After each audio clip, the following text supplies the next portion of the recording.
Few miles north of the Las Vegas Strip. Tonight, drivers take on the Diamond in the Desert. Good evening, ladies and gentlemen. I'm Eliza Bethel alongside Pete Ruzick, and we're in for a fun, wild night at Vegas. Pete, how you doing tonight? Eliza, I'm doing pretty good. A lot of guys out there on track ready to tackle this 1.5 mile oval, as you said, in the middle of the desert outside of Las Vegas. Gonna find out who, gambles on strategy, who takes a couple of risks between their wheel ratio and brake bias and everything that they've got in order to come up blackjack at the end of the night and dance on stage with the famous Las Vegas showgirls. How are you? I'm doing good. I'm ready for a wonderful night. Savage, thank you so much for the biddies. I appreciate it. That is amazing, and I hope we do too. I'm expecting to do so, and I can tell you we have a few drivers already that have punched their ticket into the round of 12. So I'm kind of curious, Pete, what do you think? Are we going to see a new driver punch their ticket in, or are we going to see another repeat winner? I was looking at the points before we came on, and I was watching some of those, making some big movements going up the standings. Joe Berg last week, he gained 7 spots. Forrest Smith, new to Shake and Bake, he gained 7 spots. There were a couple guys that fell just a little bit as well, but you look at the top of the board, you see Andrew Wisdom, our 2-time champ, Jonathan Jurgensmeyer, Justin Aniscock, Brendan Book, Jimmy Cocker. Some guys have really stepped their game up as this new season has progressed. I think we're going to see a new winner this evening by some of those guys that have really been laying the throttle down over the last few weeks. Yeah, I agree. And I can tell you, Andrew Wisdom so far is not in the field. So I'm kind of curious, will we see him out there tonight? If not, that is really going to switch up points and make things a bit tighter. But I can tell you, last season at Las Vegas, although it was in the Cup cars, Wisdom was up there in the field. Fallerker and Rosenbrook, they all finished well. So I'm kind of curious, will we see one of those drivers? And the next up would be Brody Fallerker, who I know, he's looking to get another win out here. So I think that would be awesome to see. These guys, though, are getting ready to go to qualifying. We'll see what they bring to the track. Absolutely, Brody Falliker, he was great in the Cup cars for the last couple of seasons. He's really shown been able to continue the speed, even though early in the season he was kind of questioning these Xfinity cars. Didn't think he was going to be able to compete at the same level that we were accustomed to him being at over season 2 and season 3. Season 4 looks like he's been able to keep that momentum going, and he's right up there in points. Absolutely. And here we're on board with Jonathan Jurgensmeyer, who he's got a win out here, so he's doing a great job. We're going to see him in qualifying, but Last week, he won at Bristol. I know he is going to be looking to go back to back wins. We'll see what he can do, but he has definitely punched his ticket into the round of 12. So, yeah, I want to see what he brings tonight. It's going to be interesting. You mentioned, and I didn't catch up on, or I didn't catch that earlier, that Andrew Wisdom's not here. Uh, when I was just talking about the points and how I looked at him earlier, he's only 32 points behind Andrew Wisdom when we're talking about Jurgensmeyer. If he's able to stay up there, grab some stage points, and possibly grab this W, going back to back is nothing new for some of these guys. He could actually leave here with 30 drivers on track as the new points leader. How would that be for a full swing? Right? Yeah, it's definitely going to switch things up, and we'll see if Andrew makes it out here. But from what I'm hearing, he is unable to show tonight, so that will definitely switch things up a little bit. But take a look at who is so far sitting pole on the board. That number 20 of Matthew Opliger. I think that's how you say it. You have to correct me, Pete, if I'm wrong. Yep. But yeah. Brendan makes his way up to pole now, 31.69. So that's the fastest I have seen tonight. And that's going to be Brendan Book and that 5 machine. Jonathan Jurgensmeyer, we already mentioned him in that 00. He is out there sitting P3 with Justin Anasogak sitting 4th. And it looks like he moves up to P2. So a lot of times getting switched around right now. Yeah, absolutely. Justin Anscock, very, very fast out of Kenai, Alaska. Had some people out there rooting him on in chat last week. Brendan Book, though, he said it out loud, both on Facebook and on Twitter. He says, "I'm back." Hey, this could be a great evening for that number 5. That number 5 target ride. We'll have to see how the night rolls on for him. Absolutely. We have a couple other drivers. We got Forrest Smith, who's sitting P5. Micah, who goes up to the top of the charts in speed. So far, he is going to take over that pole position. We'll see if anyone can leapfrog and take over that spot. But Joe Berg, he's going to be in 7th. Josh Taylor is in 8th. Jarrett Cardwell 9th. And Jordan McGraw going to round out the top 10. Stephen Maggio has yet to make a lap, but you see him out there getting up to speed. We'll see what he's got. Yeah, him and his HendrickCars.com machine coming through the trial across the start stripe right now. This will be what could be his fastest lap. Some of the drivers during practice were talking about that their second lap was going to be the fastest, trying to build up a little bit of heat in the tires. Get maybe the nerves settled, see how 1 and 2 are going to handle, attack in 3 and 4 to get a great launch off the corner, come across the start stripe, and really put down one hell of a lap. Absolutely. Luke Allen is out there currently 14th. We got Jose Ruiz sitting 16th, and a couple of drivers are making their way up. Stephen Maggio goes to the top of the board, on the top 3, I should say. Stephen Maggio in that 51 machine. Great run from him. Jimmy Cocker currently running P5 in speed. And I'll tell you what, there are some very, very close times out here, which you know what that means. We're going to see 2 and 3 wide racing tonight. Absolutely. I finished up a broadcast last night at Las Vegas's sister track at Chicagoland. And when I was thinking about Las Vegas compared to Chicago, some people were telling me Vegas is more of a mini Daytona. Maybe not quite the same in these Xfinity cars as they are in trucks, but I anticipate a whole lot of drafting, a whole lot of people complaining about dirty air. And I think at the end, it's really going to come down to a little bit of strategy and a whole lot of fuel mileage. I got to bring this up for tonight, though. We talked about last week and what a brutal race it was at Bristol. Loose conditions, and we're kind of bringing that over here tonight. Obviously not as bad, but I can tell you, coming out of 4, it's very, very loose. And going into the corners, also very loose. So these drivers, it is a fine line on how to get that speed and backing it off to make sure that you're not going to get loose going into that corner. So this is definitely going to test these drivers once again, but I'm expecting a really fun race, and I love Vegas. It's so fun. You can run different lines, but of course that low line for the long run is going to be king.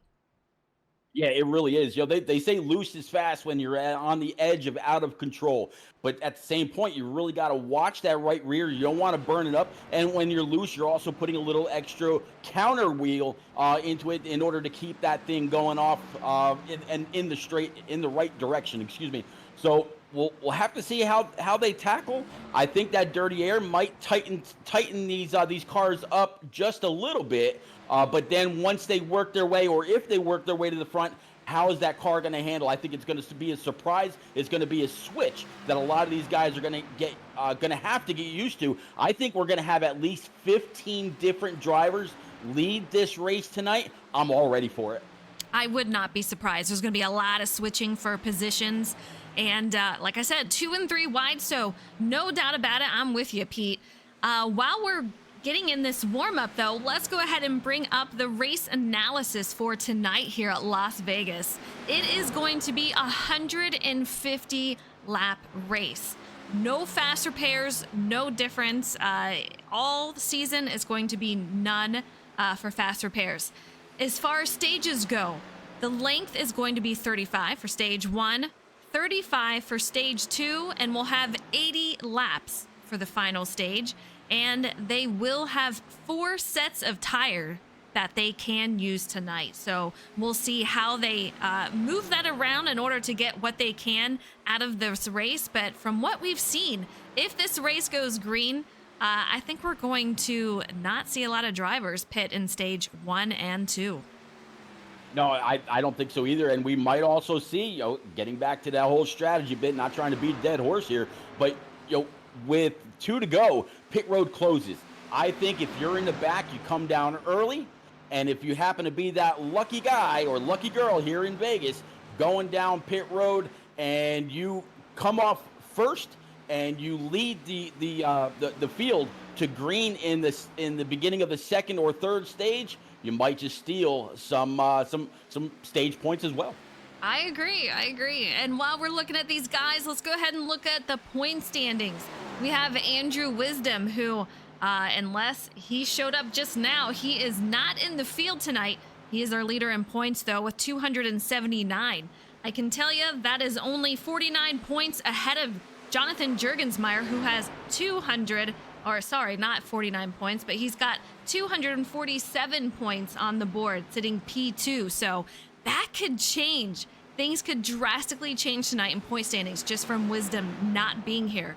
We have Justin, who is sitting P3, Brennan Book in 4th, and Jimmy Cocker, who rounds out the top 5 in points. Absolutely.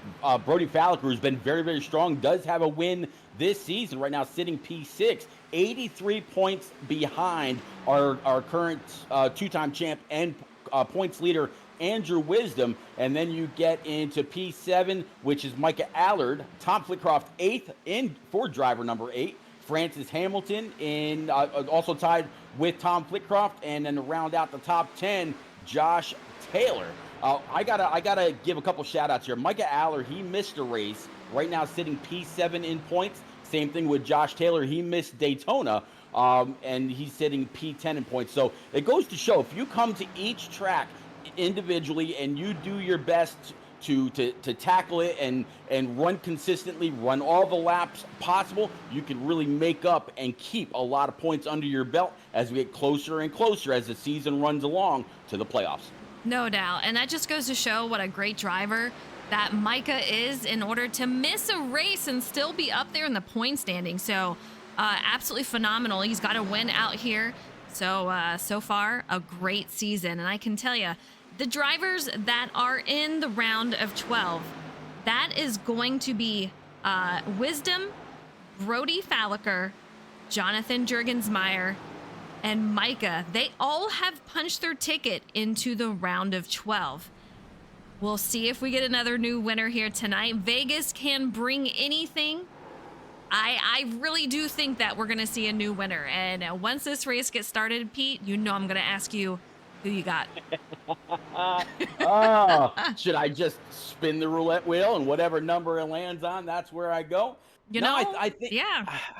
I was really watching Josh Taylor and Justin Aniscock, a couple of teammates in practice.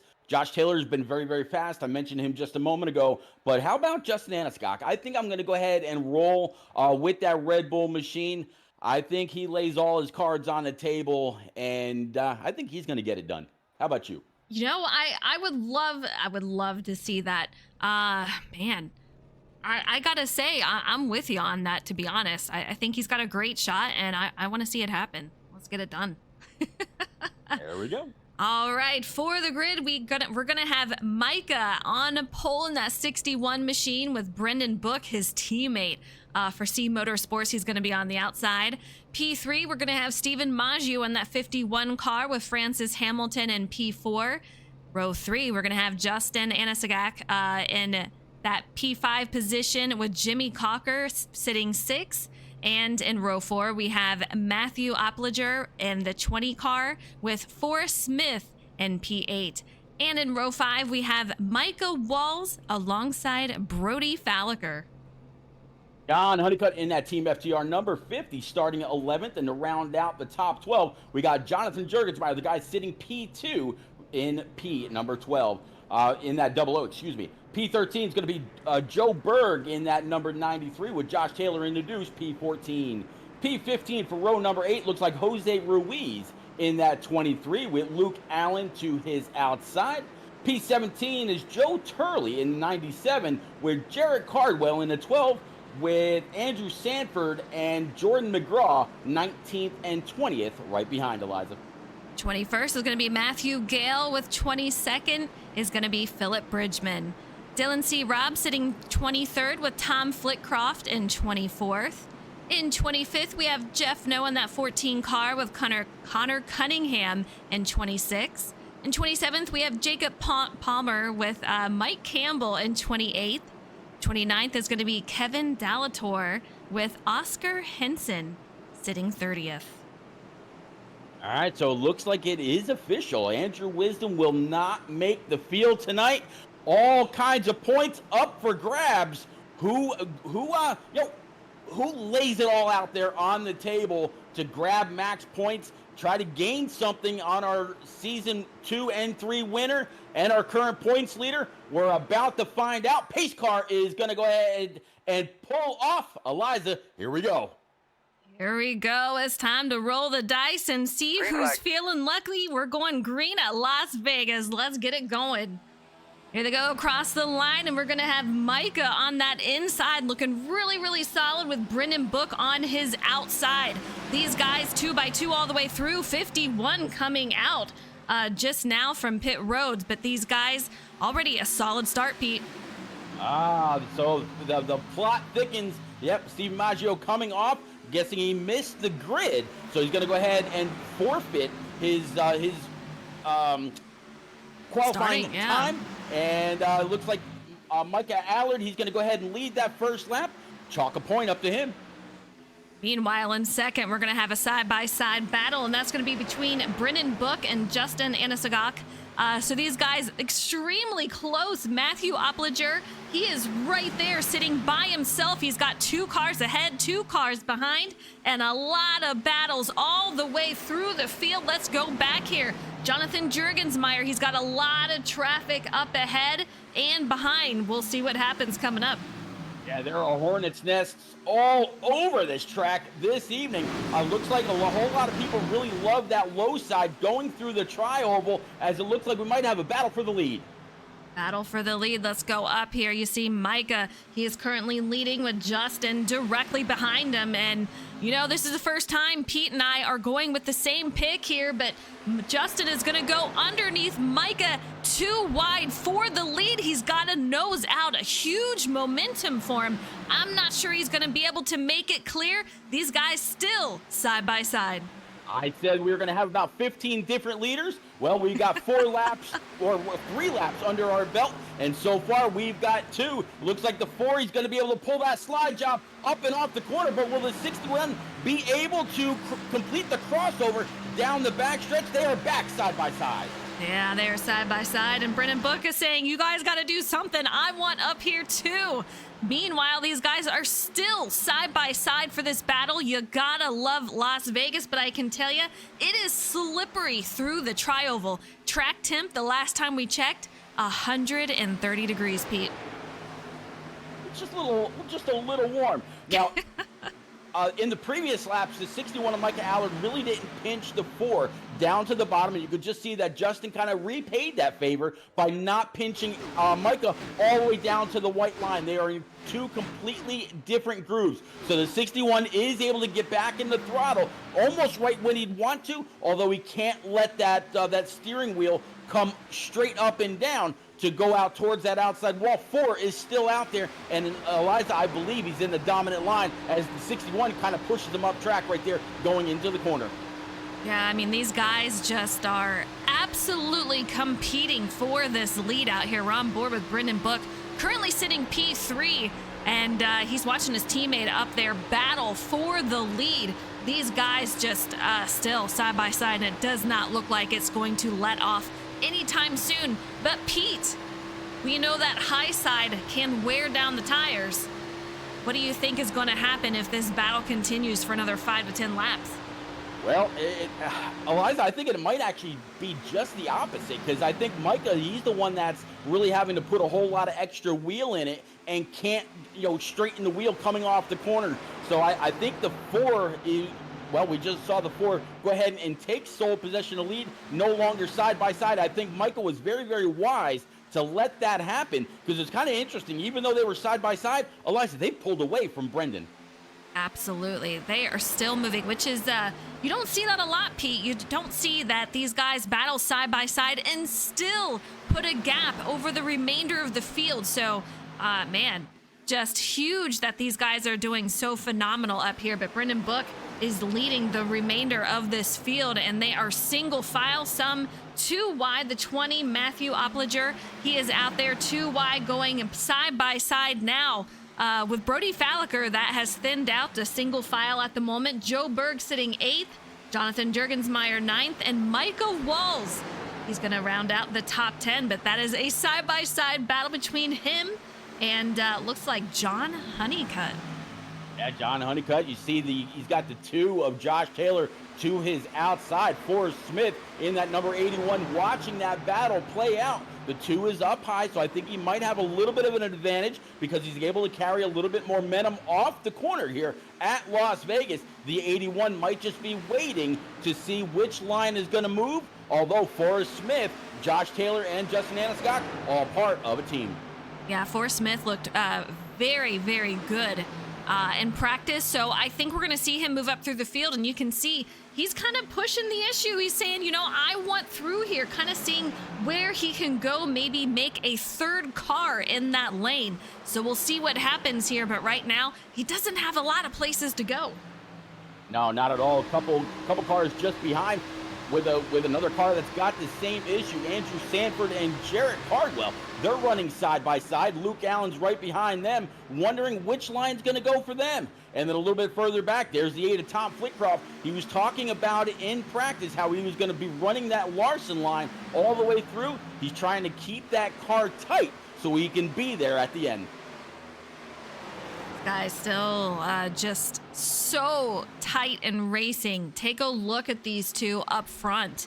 You can see Justin still leading the field, Micah directly behind, and then a little ways back, you're going to see Brendan Book still sitting 3rd. He's got Jimmy Cocker right there, ready to put the pressure on him and say, hey, I'm here. Jimmy looked a little loose. He gets down to the apron. His tire goes over just a little bit, but they are still off and running. And I think, Pete, fingers crossed, it looks like things have tightened up and we have a little bit more grip out on track. Absolutely. I look at Micah Allard with Brendan Book behind. Micah is all over the back end of that Red Bull number 4, as it looks like Micah's going to go ahead and try to throw it low. Does he have the momentum this time? We'll have to see. The 4 just able to get back into the throttle a little bit sooner. If it comes to speed and laps led, and if that should equate to it all, Micah Allard has been faster 4 of the last 5 laps than our current leader. I was talking to some of these drivers, and they're saying, I want to go all the way to the apron. That is going to be the best way to go around. We're going to have our first caution of the night. Let's take a look. Jordan McGraw involved, Dylan C. Robb, and Stratus, I see you out there. Thank you so much for the sub. I hope you're doing well. Thank you, thank you, thank you. Let's see if we can get a clue of what happened out here. Let's see if we can find one of these guys. Unfortunately, it looks like Jordan is going to be on pit lane. Ooh, just gets hooked by Steven Maggio. Let's see if we can back it up. Just very, very tight racing. A little bit of net code in that. Had some spacing in between the cars. Just so unfortunate this early on with the amount of good racing that we've seen. Just not much you can do about it. Jeff No, unfortunately, involved too. Yeah, for sure. I'd be curious if the 34 might have got a little loose, as it looks like everybody's going to come on down pit road for their first set of 4 brand new Eagle Feel Goods. Oh, a little bit of fake play coming out. The 4 fake to 61, 61 almost fake to 5. But no, it looks like our top 5 all stayed out on track. It looks like Dylan Robb was the only one to go down. Yeah, I don't see very many pitting. It looks like Michael Walls, Jarrett Cardwell, Connor Cunningham, Jacob Palmer, Jeff No, Kevin Dallator, Oscar Henson, Steve Maggio, and of course, Jordan McGraw on pit road. Yeah, these guys, a lot of them have stayed out, at least the top 10 here. Lap 15 of 150. Our first stage will end at the conclusion of lap 35. So if you're going to take tires, now's the time to do it. We're under caution. Get those fresh tires on. But if you're top 10, no way. I would have stayed out also. So, Eliza, we're talking about a loose condition race car, and we're talking about a very, very heated track. In fact, I'm going to go ahead and take a look at the weather of or the track temp right now. Looks like it has come down.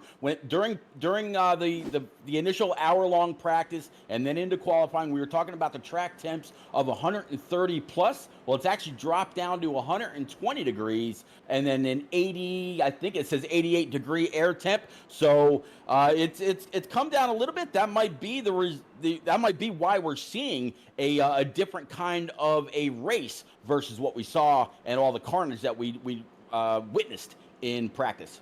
Oh, absolutely. I mean, we were hitting 134, so a 14-degree difference is definitely going to cool things off, make it a little bit more grippy for these drivers, and that's where we're seeing this fantastic racing at. So can't complain with that. But David, thank you so much for the sub. You guys are amazing. Thank you so much. I appreciate it. 62 months.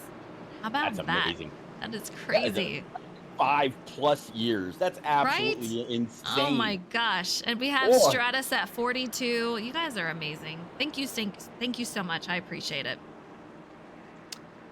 All right, Pete. Eliza, and I got it back to your subs. I gotta say that what makes that even more amazing is Twitch recently went up on the amount that it costs to sub. So if you're not using your Prime, if you're using real money and not taking advantage of all the other benefits that you get with the Twitch Prime, what is it now? I think it's like $8.99 or something like that to sub. That's absolutely spectacular. Thank you so much. Even though it's not my channel, thank you. Thank you. I know. It's crazy to think that, you guys would even do that to begin with. But as Pete said, and he's got a great point, prices are going up. Times are not, they're not easy. So for you guys to support me like that is just, thank you. I appreciate you guys even being here, but to do all that, yeah, it's amazing. Here we go, back to green. Justin out here back in the lead. Brennan Book is going to be second. Micah, he's sitting P3. We'll see if he makes his way up there, but it's time for his teammate to get some action, Pete. Yeah, I think that 5 might try to come on up. I think Micah was a little leery, or possibly a little leery, on that throttle pedal under that restart. I was thinking about that with what I was saying earlier, but it looks like so far the 61's going to go ahead and challenge his teammate underneath. The 4 might love what he sees because he had a whole lot of speed to be able to pull away with the 61 earlier. Can he do it by himself? We'll have to see. That's crazy. And you can see Justin, he's got a 0.3 lead over Brennan Book. So if they continue to battle, which it looks like Micah, he is on that middle lane and he's going to tuck in behind Brendan Book. These guys need to work together now to get back up to Justin and make some magic happen. But we have some single file. We have some 2 wide all the way through, some almost 3. So this is Vegas, baby, and it is so much fun. One of my favorite tracks. I tell you what, one of the guys that's rolled the die and landed on the on one of the guys that has now picked up the most amount of spots, sitting in P4. Talking about the 42 of Brody Falker. We were talking about him earlier and all the speed that he's got, how he wasn't quite sure how the Xfinity Series was going to treat him. Well, he's pulling underneath the 5 of Brendan Book. He's going to try to pick up yet another spot to put him 7 ahead, right along with Joe Berg back in P6. And as an honorable mention, Andrew Sanford was just also up 6 spots. Right now sitting in P14, up 5, and Philip Bridgman now up 6. So a lot of movers and shakers. Yeah, no doubt about that for sure. We have a couple of guys that are just trying to make their way up into the top 10. Matthew Opliger, he has not moved. He stayed the same right where he started. So consistency out of him tonight for the first 20 laps. We'll see if he can't make his way up to the top 5 and capitalize on that. But Jonathan Jurgensmeyer, I'm waiting for him. He's moved up 4 spots. I want to see him move up into the top 5. He's been extremely strong this season. Loving that paint scheme. We'll see what he can do. Absolutely, another one. We got some contact in the back. Ooh. Between the 81 of Forrest Smith. They're all fanning out to get around that machine. I was just going to say that the 23 of Jose Ruiz, he was also in the same spot that he qualified in. Well, add Luke Allen to that mix as well, as they're side by side. Yeah, these guys, great job of saving that car and making sure this race goes green and everyone survives it. But man, oh man, it is extremely tight, no doubt about that. But these guys still making their way on through lap 22 of 150. It looks like we have some 3 wide action up ahead. Let's take it up here. Jarrett Cardwell in the 12 machine. He's single file, but the 14 and the 37, these two side by side. Very, very tight racing. Absolutely. Andrew Sanford, he's up 5. Jose Ruiz and Luke Allen, like I was just saying, still right where they qualified, just behind him.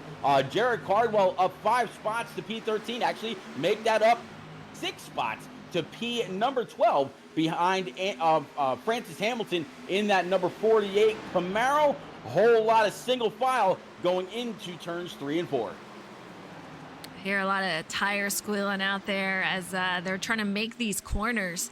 I'll tell you what, there's some tricky parts of the track. The tri-oval is one of them, but I'm thinking it's not as bad since it has cooled off just a little bit. We'll see what they can do, but we're on board with John Honeycutt, who's currently sitting P10, up 1 spot from where he started. You see that long single file line? We got a choo-choo train going on here, and it is lovely looking. But man, oh man, no space between our leader and Micah, who is currently P2. No, not at all. Micah and the 5, they've decided to go ahead and just get single file. Joining them is going to be Brody Falker and Jimmy Cocker to round out the top 5. Joe Berg sitting there in 6th, up 7 spots. But that 4 looks like he's got that Red Bull machine painting that white line through turns 1 and 2 down the backstretch. And Eliza, yeah, a long conga line all the way down the backstretch into turns 3 and 4. Looks like the 4 is pretty steady. Absolutely. And Savage, I see you out there. You know what? They changed Prime. They made it so much harder to use. I was trying to sub to Pete last night and I couldn't figure it out. I had to look it up. They pretty much hit it. You can no longer use your Prime on a mobile app. For at least Apple users, you have to go on your PC.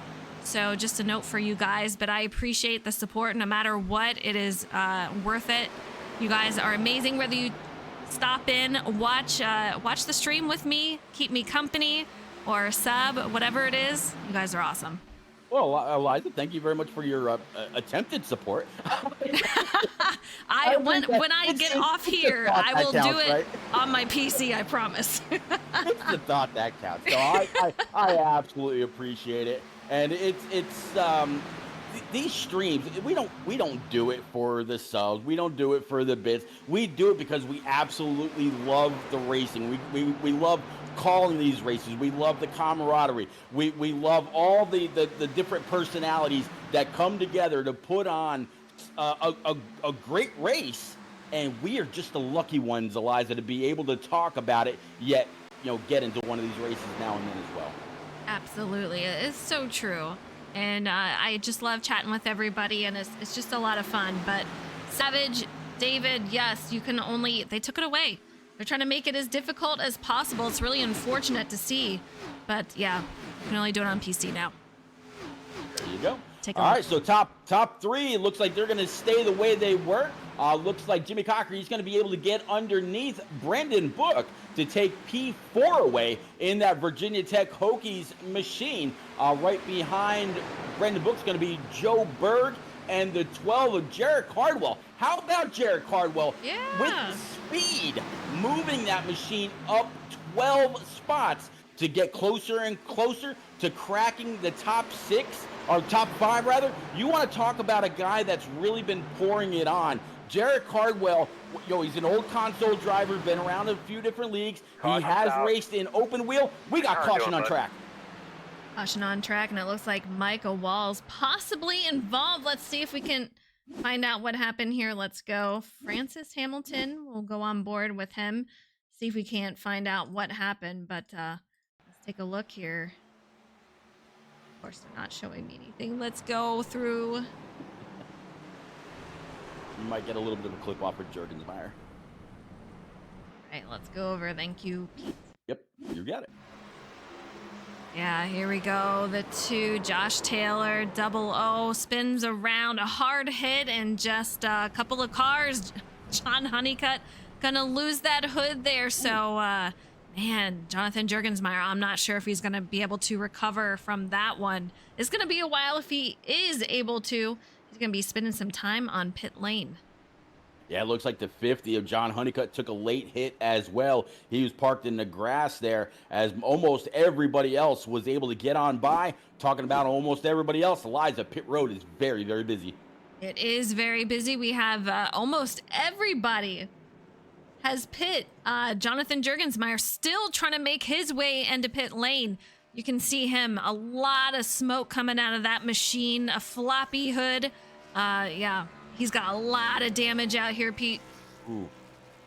Yeah, I mean, he's kind of like a crop duster right now. I was talking about the 00 and how he really needed this night to go his way if he was going to put a big dent in the 32 points he's behind to Andrew Wisdom.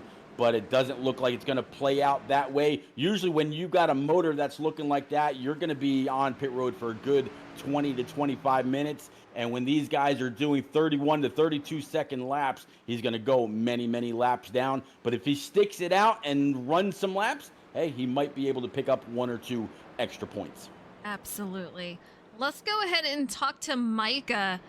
He's back there. It says he's on pit lane, but I'm not showing that he is. But Micah, is Eliza in the booth. How you doing? Good. How are you? I'm doing good. You are looking very, very solid out there. A lot of battles with Justin. How's the car feeling? How is it feeling out on track? It's loose early. Just trying to manage right rear, save a lot of right rear tire, being smooth, as smooth as possible. Anyway, the track's pretty aggressive, especially in turn one. There's a lot of bumps, so just trying to manage, take care of it, try to be here at the end. Fair enough. I mean, you already have a win this season, so tonight, are you looking for a win? Or are you just trying to get a top 5 and just carry those points over? Well, I mean, there's definitely, it's all about not putting myself in a bad spot, so, if it means me, having to take a top 5, I'll be happy with that to get some points. If it means me having a shot for the win, obviously I'm going to try not to keyword try, not to do anything dumb that would jeopardize the points. So nobody wants to finish second. I think we all want to win it, so I'm going to try to win it. But if I got to take a top 5, I'll be happy with that. Absolutely. All right, Micah, good luck in the remainder of the race. It's fun watching you guys out there. I assume it's pretty fun out on track, too. It's a good time. It's a good time. All right, take it easy. Thanks, guys.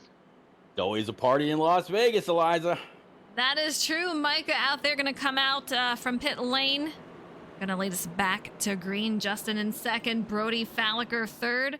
Jimmy Cocker going to be fourth with Brendan Book is currently sitting P5. And Joe Berg, P6, up 7. Jarrett Cardwell, talked about him just a moment before this caution flew, up 11 spots to P7. Good job holding that coming off of pit road. Matthew Opplinger, P8 in that number 20. Francis Hamilton in the 48, P9. P10 is going to be Luke Allen in that number 7 machine. Eliza, there's a lot of people that have gained a lot of spots, and there's a few people that have lost, but I'm seeing gains throughout the field in the double digits. How about that? Yeah, some of these guys just huge gains. We have 13th, 14th, 15th, 16th, all with double-digit gains. And Matthew Gale, who's currently sitting 11th.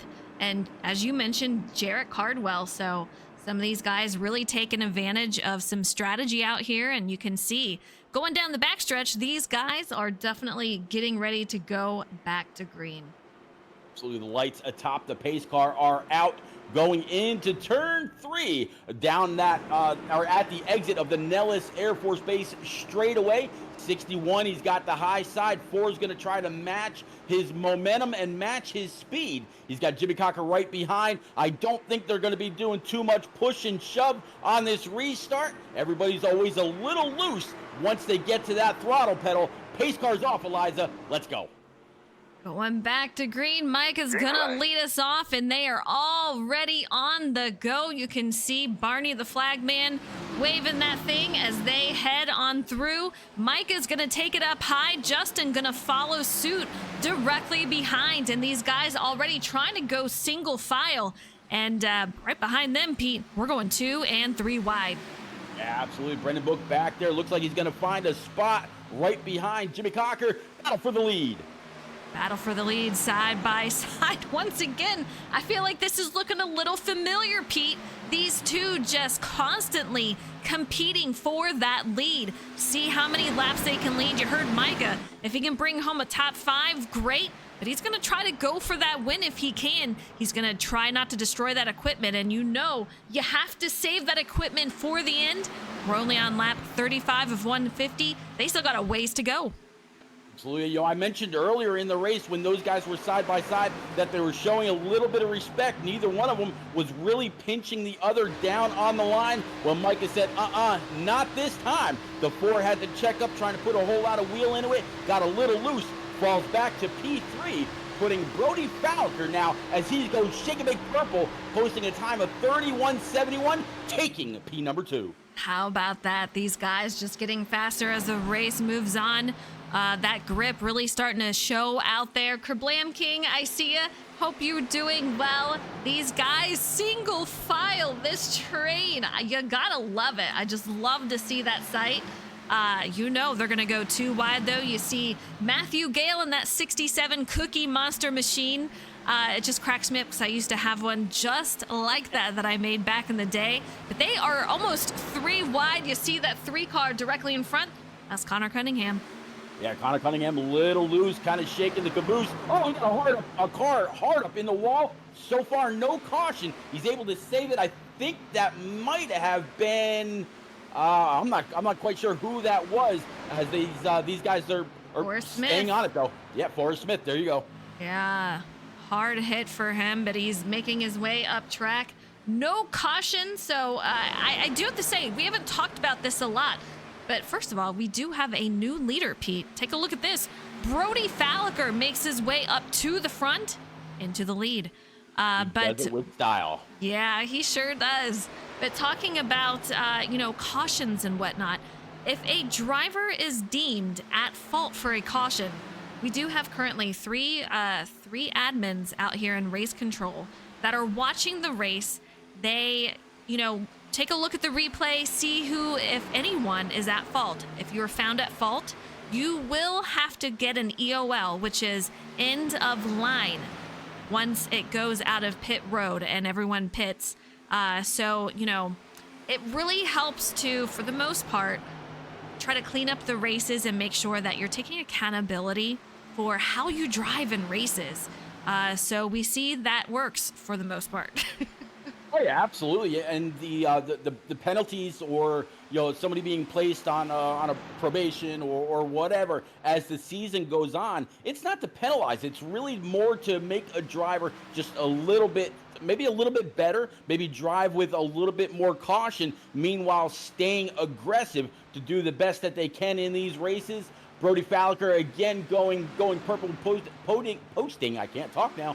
A time of 31:61. Micah, he had nothing to say about that. When that 42 took the lead, he really took it with a whole head of steam, and now he's got all that clean air on the nose of that Chevrolet. Boy, he's got a decent little gap. He's actually got a bigger gap than what we saw the 4 have out of the rest of the field. Yeah, almost 0.3 ahead of Micah, so we'll see what happens. But Stratus, I see you. I thought that was the 81 that wrecked, and then I saw, or the 71 that wrecked, and I saw the 81 off track. So yeah, but I was switching cameras, so I didn't catch the whole thing, and I'm trying to find the replay, but that's a no-go. But yeah, I thought that's who that was, and I had my camera on him at first and switched it around here. But these guys still off green. 42 of 150. Brody, we've seen him so strong in races in the front, in the middle of the race. I want to see him do it at the finish here. We've got a win already from him this season. He won at Rockingham. He's more than capable to do it here at Vegas. Oh yeah, he is capable of winning and on any single track, any given week, no matter the kind of course. Absolutely. Micah sitting there in second, Justin in third, Jimmy Cocker, P4. I feel like we've been saying that a lot tonight. He's consistently up there in the top 5 so far. Brendan Book, he's sitting P5. Joe Berg is having a great night tonight. You gotta love it. I want to see if he can make it up into the top 3 finish, and I would love to see him in the booth afterwards. Matthew is sitting right where he started, and I've said that a couple of times, so very, very consistent. Jarrett Cardwell up 10 spots, sitting P8. Luke Allen 9th, and Francis Hamilton, he's actually down 6 spots from where he started. The night is still young. He can make his way back up, Pete. Yeah, the last time I talked about Jose Ruiz, it was when he was back in his original qualifying position, sitting about P15. Well, since then, he's moved up 4 spots to P11. Tom Flitcroft, how about this? He was having a whole lot of problem in that National Guard number 8 earlier. Well, here he is now up 12 in the 12th position. Jacob Palmer, how about him? Up 14. No struggles tonight for driver 39. Andrew Sanford up 5 in P14. And then Connor Cunningham, you were on him just a little bit ago, up 11 to P15. So, we were talking about a whole lot of these drivers and how they were up in double digits. There's just a few examples. A lot of people moving right along.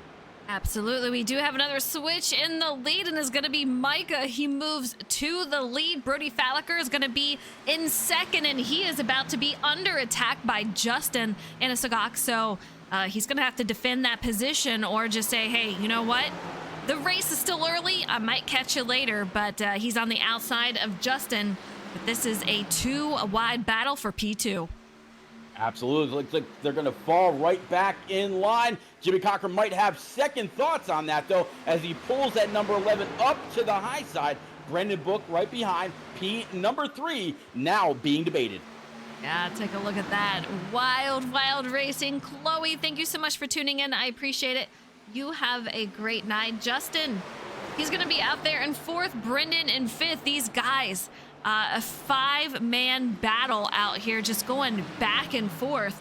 Meanwhile, Joe Berg, he's kind of on his own little island right now. He's got Matthew a little bit behind, then Jarrett Cardwell not so much further behind, but they're starting to spread out a little bit, Pete.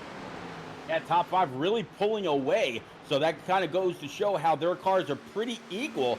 Looks like the five of Brendan Book, he's going to pull the outside of the four. That's going to put Justin Anscock back to P5 in that Red Bull machine. Joe Berg, I think he really likes what he sees because the more these guys stay double file, it means that they're not drafting, they're not pulling away, and him in that number 93 Pepsi machine has a better chance of getting into a draft of the four, the five, or whoever happens to be in the back and pull himself on up.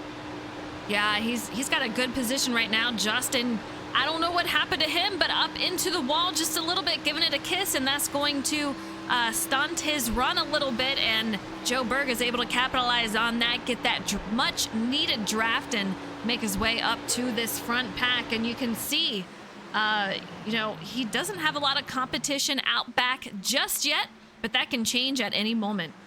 How about that? Once Joe Berg was able to catch up to the back end of the four after he tagged the outside wall, well, here comes Matthew Opplinger. He was able to kind of camp on a little bit, and Jarrett Cardwell, he's right there with him. So anybody in the top 8 can be up here within a matter of 15 laps, maybe a little bit longer, to grab a point for leading a lap as well. We've seen multiple leaders, and I think it's just that number of leaders is just going to continue to grow as Micah Allard now leading the pack.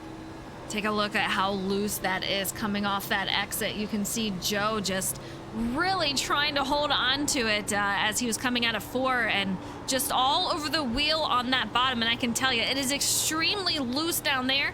And from what I was hearing from drivers, it gets a little bit looser as the time goes on. And take a look at who's in the lead. Jimmy Cocker is out there on the high side. He's got Micah down low. He is currently leading, but I don't know for how much longer as these guys are going too wide for the lead once again, Pete. Yeah, that drag race to the line off of 4. I think they would have been a nice little photo finish there. I think the 61 might have edged out the 11 just a little bit, but off of the corner, look at the 11 putting the throttle down. He's going to take the lead down the Nellis straightaway, heading into 3. Yeah, great job getting that 11 machine out front. He's got Micah all over that back bumper there. Brody Falliker going to be 3rd, and that is Jimmy Cocker's teammate right there. So these guys extremely close, doing a great job. Jimmy Cocker is going to be for FIWB Toyota, and Brody Falliker is going to be for FIWB Chevy. Yeah, these I tell you, the ranks at FIWB, irregardless of the manufacturer, they all share. They all share and share alike. So, Jimmy Cocker's been, stepping up his game. Francis Hamilton, of course, Brody Falliker, he's strong every single week. Any of the guys in FIWB, Andrew Sanford, Dylan Robb, Joe Berg, Kevin Dallator, these guys are very, very strong. We're constantly talking about them being inside the top 10, top 15. And Eliza, it's pretty much on any style racetrack. They are strong everywhere. Absolutely. It's so true. And I love the teammates. They always are joking around with each other and helping each other out. So they have a great camaraderie to see out there. But take a look at this. Micah taking over that lead and nose out as he's on that high side. Has some help from that 42 machine, who he is now going to keep it a little higher than Micah. And we'll see if they fall back in line. But no, teammates going to go side by side. Meanwhile, Jose Ruiz got a little battle here going on, and this is going to be for P9. He's got the 48 on the high side. That's Francis Hamilton, and then Luke Allen. He's directly behind Jose. Yeah, you just watch that run that the 48 gets off the high side. So much momentum here at Las Vegas. If you're able to control that car, get up on the high side, get back on that loud pedal, you can really carry a whole lot of speed off as him and Jose Ruiz continue to run side by side. Luke Allen, he's basically just a bystander, wondering which line he needs to be in to make it happen, or is he thinking about 3 wide? Yeah, these guys, they're having a whole battle by themselves. I mean, they would really have to start working together a couple of laps ago to try to catch these guys out ahead. So I think for now, they're just trying to get all that they can. Stage 1 is passed. We're heading into the final parts of stage 2 around lap 70. That's going to be the end of that. So we'll see what they do. Yeah, Liza, a lot of these guys, just like last week, were really, really curious about this Xfinity setup and how it was going to drive so far with the limited cautions we've had. And I'm not trying to speak anything into happening, nothing at all. The next caution I want to see is that stage break where we're awarding some points, maybe talking to a driver, but some phenomenal racing as Micah Allard was able to get back up there, take the lead, but he's still under pressure by Brody Falliker. Brody's going to try to look low. Yeah, take a look. These two just battling it out still. I mean, this is not quite a down at all. We have Brody Falliker on his bumper in the top 4 on top of each other. And we have Jordan McGraw out here for Team FTR. He says, they held me a while, but they finally released me from the infield care center. Jordan McGraw was involved, and I do believe the first caution that came out of the night got hooked, and it looked like a little bit of net code out there. Really unfortunate between him and Steve Maggio, a few involved. Yeah, that 51 was very, very fast at the time. Yeah, but that was definitely a very hard hit by Jordan McGraw into that outside wall, back side by side for the lead. Looks like Jimmy Cocker, he's just kind of sitting there. He's got Brendan Book right behind. And then Justin Asagok right back where he qualified, P5, but starting to lose the draft. I think that little tag with the outside wall not only killed his momentum, I'm wondering if he might have a little bit of right front damage, right rear. Is just not able to keep up to speed in the draft with the rest of these drivers.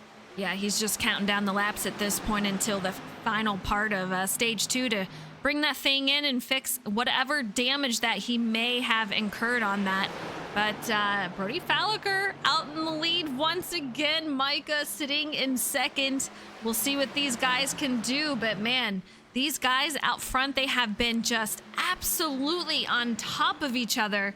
And I want to see where it's going in the back of the field. But Michael Papa Bear Campbell sitting in pit lane trying to fix that damage. Jonathan Jurgensmeyer still out there.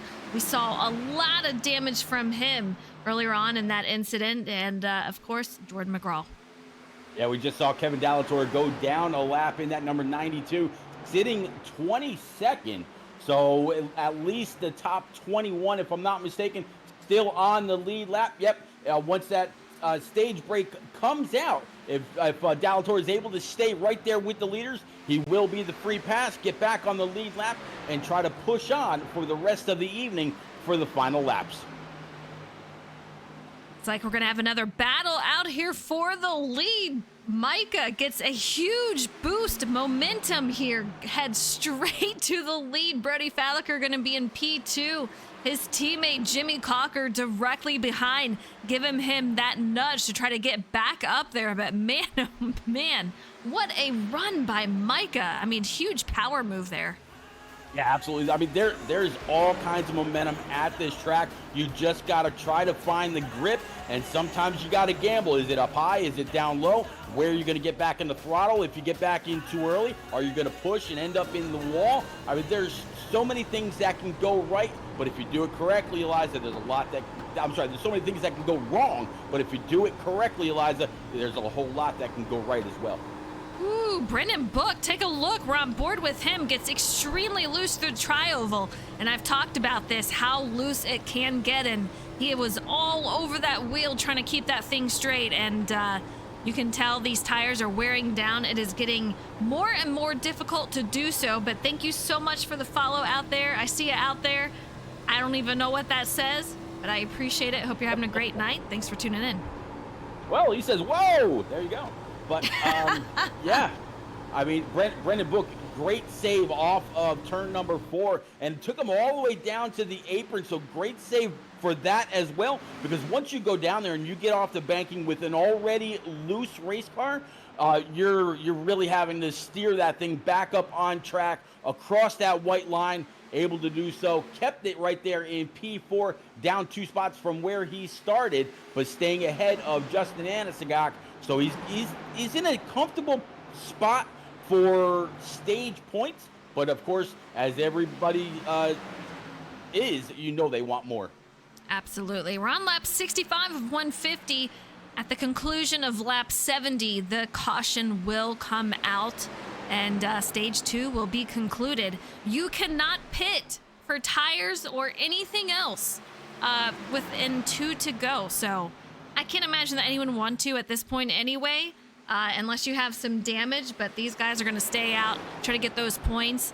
The driver that crosses the line first will get 10 bonus points. And the 10th person who crosses the line for the stage will get 1 bonus point. Micah Allard came into tonight's race 102 points behind Andrew Wisdom. Again, Micah Allard, he did miss a race, so he's going to gain a whole lot of points leading this this stage if the 42 doesn't decide that he's got something to say about it. 42 a little loose, or was he just trying to pull low to pull a crossover? He's going to go back side by side into turns 3 and 4, working lap 67, coming to 68. Pit should now be closed. We're all in for these final couple laps here in stage 2. Man, I don't know. It kind of looked like he hit the wall a little bit, but there's no way he hit the wall and still had that momentum. So just an aggressive move trying to get underneath. Unfortunately, it didn't pan out the way he hoped. He is still there in P2, so anything can happen. He's going to try to get those 10 bonus points. Every driver needs him. Every driver wants him. We'll see what he can do. I really think the 42 is pushing the 61. Micah, he is not able to relax whatsoever. Past couple of laps off of turn number 4, you definitely see the back end fishtailing all over the place, as now we got a battle for P2 between teammates Jimmy Cocker and Brody Falliker, as Cocker's going to take it to the outside and take that spot away from his Team FIWB teammate. Yeah, that tri-volt was looking very deadly, and I can tell you Jimmy Cocker getting loose coming out of that exit holds on to it just fine, but I'll tell you, these guys are holding on for dear life. The knuckles, I guarantee, are a little white as they are holding on for dear life, but man, oh man, take a look as he's going to push it to the limit as we come across the line. We still have yet this lap to go before they call stage 2, but we have a fan, aka Big Boy, for Mr. Justin, and he's currently sitting P5. Yeah, Justin, he hasn't lost any more spots after tagging the outside wall just a little bit. AK Big Boy was out there last week when Justin was also having another great race. Justin Anscott came into tonight's race P3 in points, only 41 behind Andrew Wisdom. He's another one that is a model of consistency and absolutely loves these Xfinity cars. He loves how you have to absolutely drive them. So true. Micah looks like he's going to get those 10 points. Jimmy Cocker going to get 9. Brody Falliker finishing stage 2 and 3rd, going to get 7. And so on and so forth, all the way up to P10 with Francis Hamilton, who brings home a point to add to his points. Yeah, so Connor Cunningham finished 11th, just one spot out of finishing in the money here at the end of stage 2. All right, Eliza, we both picked Justin Anscott to come through. I still think he's got a great chance. Gonna play the odds here and think that he's gonna go down pit road, grab 4 brand new Eagle Feel Goods, go ahead and top that thing off. Might spend a little bit of extra time on pit road to get on the mend a little. He knows that he's got a fast hot rod, but it'll definitely be a challenge to try to work his way through traffic should he decide to try to fix his car up a little bit. Yeah, I'm kind of curious how much damage he does have. I don't see a lot of damage out there. I don't think it's anything too crazy, if at all, but his car's looking pretty clean. Hopefully, there's not much to repair out there, but we do have a blinker out in front of him. That's going to be Matthew Opliger, so hopefully he can get that straightened out. But Justin looking good, and this is going to be a fresh start, fresh tire, and we're going to start that stage 3. Back in the day, they used to pour Coca-Cola in the inside the different pit boxes, try to gain a little bit of grip, maybe pour a little on the tires. I wonder what Red Bull would do for the pit stall or the tires. I wonder if it would make it a little extra sticky. Yeah, it might make it a little bit more grippy, which could be a good thing out here. Give you a little one-up on the competition. But you can see we have these drivers going in, getting everything set up for fresh tires, fuel, you name it. This is where things are going to get interesting. If it goes green, Pete, we're going to see a lot of slipping and sliding as these guys are trying to hold out, not going into pit lane too soon. But I think that could bring out a caution. We'll see what happens. It's been a pretty clean race. 2 of these cautions have been for stages. So we'll see what happens here. Micah Allard, by virtue of having the pole, he's able to beat the 11 and the 42 off of pit road. Second and third were almost side by side coming to the line, but the 61, he's going to have that. He's going to have that start. He's going to have that clean air. We saw just how competitive he was with the 4 early in the race. Can he get up there and get going? Speaking of Justin Anscock, he was able to go in P6, came out P5. So maybe he, looking at his damage clock, felt that he was able to come on out and keep things rolling. Absolutely. Let's go ahead and get Mr. Jimmy Cocker out here. He's currently sitting P2 out there. Jimmy, it's Eliza. How you doing out there? Doing well. How about yourself? Doing good. It looked a little slippery out there towards the end of that run. We saw you slipping and sliding through the tri-oval. What do you expect the difference is going to be on these fresh tires? Yeah, a little more grip. Honestly, this has been a really fun race. I've never had more fun at Las Vegas in my life than with an Xfinity car. But yeah, it's going to be a little more grip. I feel really comfortable with the outside in turn 1. So I think that's a little bit of an advantage that I might have. Don't know if Micah has caught on to it. He's a smart driver. He probably has. But I'm feeling confident. All right. Do you think we're going to see a Jimmy Cocker victory tonight? Hope so. Be great to see. Well, good luck out there. I don't want to keep you, but it's been so fun watching you guys battle out there. I wish you a ton of luck. Thank you so much. All right, you heard it from Jimmy Cocker. He's having fun. A lot of these guys, I guarantee, Pete, are having so much fun. But straight out of Alaska, thank you so much for the follow. I'm going to assume you're either Justin or a Justin fan. Let me know. He might be. It's kind of interesting to listen to Jimmy Cocker say that he's having so much fun. The most fun he's ever had in the Xfinity cars at Las Vegas, because in practice it was a completely different story. But I really think all the dirty air that these cars have had on the nose is what's really tightened them up. So we haven't really seen a whole lot of the loose condition, or if we have, Eliza, they got all that out of their system in practice and during that warm-up, and they've been doing an absolute great job. I'd love to see what what these guys up front are going to be able to do here at the start of stage number 3 as we just hit cross flags. Working lap 75, we are halfway to the checkers. Yeah, it's going to be a wild one. I hope that we get a long green flag run, see what these guys can do out here. It's going to test the limits because you saw how loose some of these guys were getting. But nonetheless, they are having a lot of fun. Let me know who you guys are rooting for, who you have as the winner tonight. I can tell you, Pete and I, we're in agreement on this. We're going Justin, and I see a lot of viewers out there doing the same. Absolutely, yeah. Justin Anscock, he's got a following, whether it's here in Shake and Bake or over in Turn Down for What or in Area or any other series that he races in, or whatever kind of car that he pilots. He's a great driver, very skilled. He's got some great equipment. And as you can see, he's got a few people that like to pull for him as well. Eliza, that pace car is going to go ahead and make that left turn onto pit road.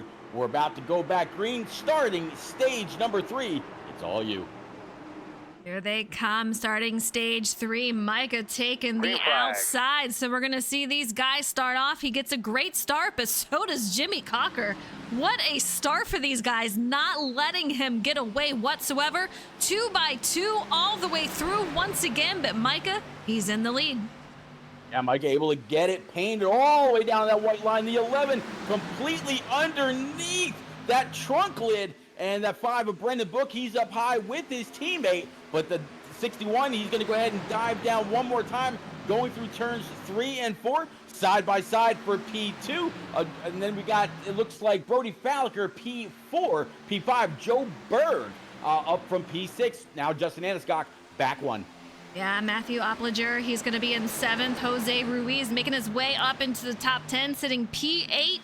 Francis Hamilton 9th, and Luke Allen going to round out the top 10. But I tell you what, it is looking like that is going to change a lot as these guys are starting to go too wide. And that's going to be Luke Allen, and it looks like Francis Hamilton. Francis is going to be on that outside, going to drop back just a bit. Yeah, look at Tom Flitcroft open up that wheel coming up and off turn number 4. He's going to pull up right behind the 48 of Francis Hamilton, pushing him all the way into turns 1 and 2. That Amp Energy machine going to go up high, try to gain just a little bit of clean air, bring it down across the 12 of Jarrett Cardwell as we got more and more trying to keep the rear end off that outside wall. On board with Jarrett Cardwell, you can see a lot of action up ahead right here. He doesn't really have anywhere to go. He can try to bring it center, but if these guys get loose coming off of exit 4, and there's a good chance of that, he does not want to be in that sandwich, and he's going to stay behind Tom Flitcroft as they head into turn 1. Meanwhile, Luke Allen is still side by side with Tom Flitcroft, who's pretty high. You got a brand new fastest lap, talking Shake and Bake Purple, 31:52 for Jimmy Cocker, a full 10th faster than what we saw his teammate do just 25 laps ago.